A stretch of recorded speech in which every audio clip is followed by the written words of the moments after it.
दोस्तों, एक बार की बात है, एक छोटे से गांव में राज नाम का एक जवान लड़का रहता था। राज बेहद डरपोक और इंट्रोवर्ट था। वो दूसरों से ज्यादा बात भी नहीं करता था।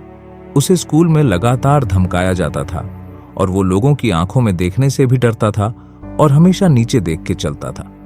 वो पार्क में कई घंटे अपने पसंदीदा वृक्ष के नीचे बैठा रहता और सोचता रहता। एक दिन जब राज अपने पसंदीदा वृक्ष के नीचे बैठा था, तभी एक साधु उसके पास आया। साधु अपनी समझदारी और शांत स्वभाव के लिए जाने जाते थे।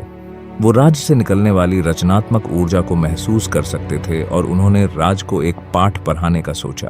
साधु ने कहा कि कल्पना की शक्ति एक उपहार है जो आपकी दुनिया को बदल सकती है।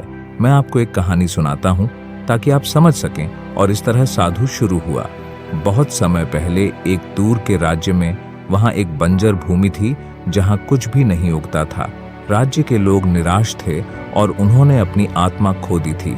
एक दिन एक युवा महिला राज्य में पहुंची।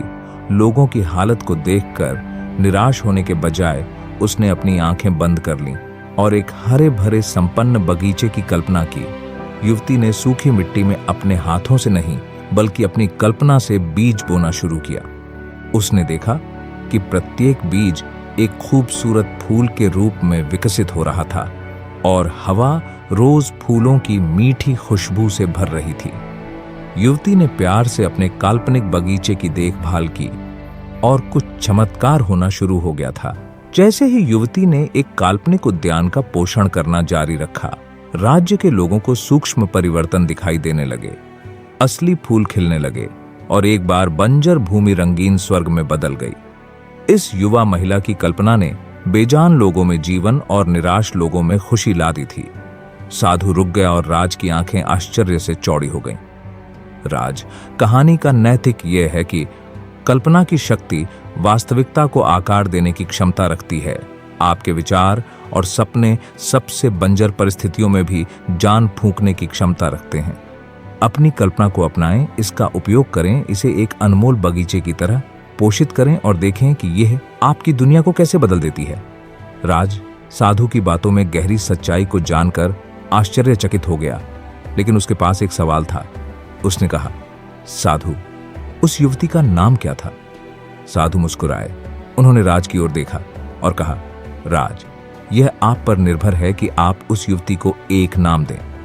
जो कहानी मैंने अभी आपको सुनाई है वह आपके दिमाग में घूम चुकी है और अब आपकी बारी है कि आप उस युवती को एक नाम दें और इस कहानी में जान डालें।